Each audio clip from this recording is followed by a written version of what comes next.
All right, so let's get into these mini experiences because it's sort of at the center of the vehicle now. So we'll start at the top and work our way down. So first you have GoKart, which is pretty self-explanatory. This is the sportiest setting. It stiffens up the steering, makes the accelerator a little more responsive, and gives the engine a bit more growl. Here, listen to this.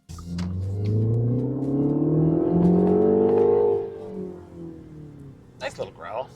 And then next we have Core, which is sort of the default. It makes a noise too. It basically relaxes all the controls, puts them nice and smooth. Everything's in comfort. The lighting's not intense or that bright. The steering wheel is a little lighter. The acceleration response is a little lighter. It's just sort of the figure out for cruise mode. Next up, we have green mode. It's noise.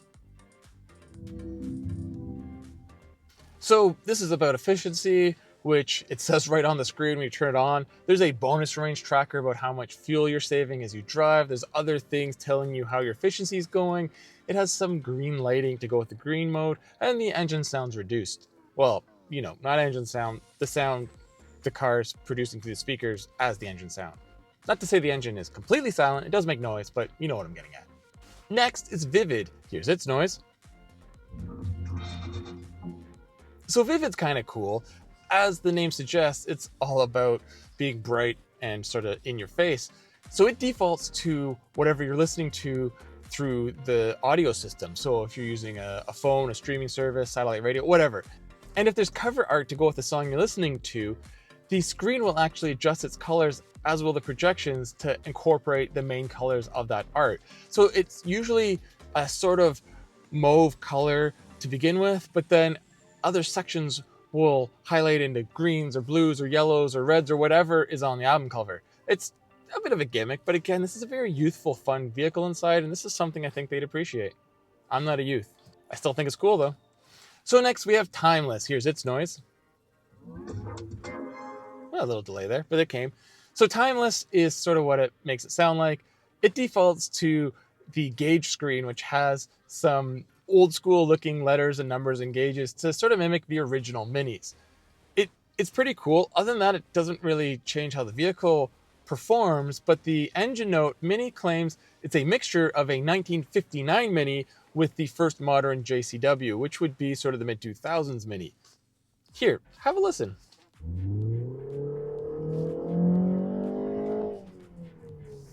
It's hard to kind of pick the two sounds out, but it does have a bit of a growl, so cool. So then we go to balance. Here's its noise. Oh, how serene. So it is supposed to just add some balance to how the car is. So if you have the massage seat equipped, it'll turn that on. The lighting will get reduced. It'll play soothing sounds through the speakers as you drive faintly. It's just to kind of calm you, which is kind of funny because it should be called calm, not balance, but whatever. And finally, we have trail mode. As you can hear, it's very jungle sort of sound to it. That's because this is the SUV Mini and it is the all-4, so I get it. It's not really an off-roader. It doesn't really do anything to the vehicle either, other than change the lighting motif to apparently make you feel your more adventurous side.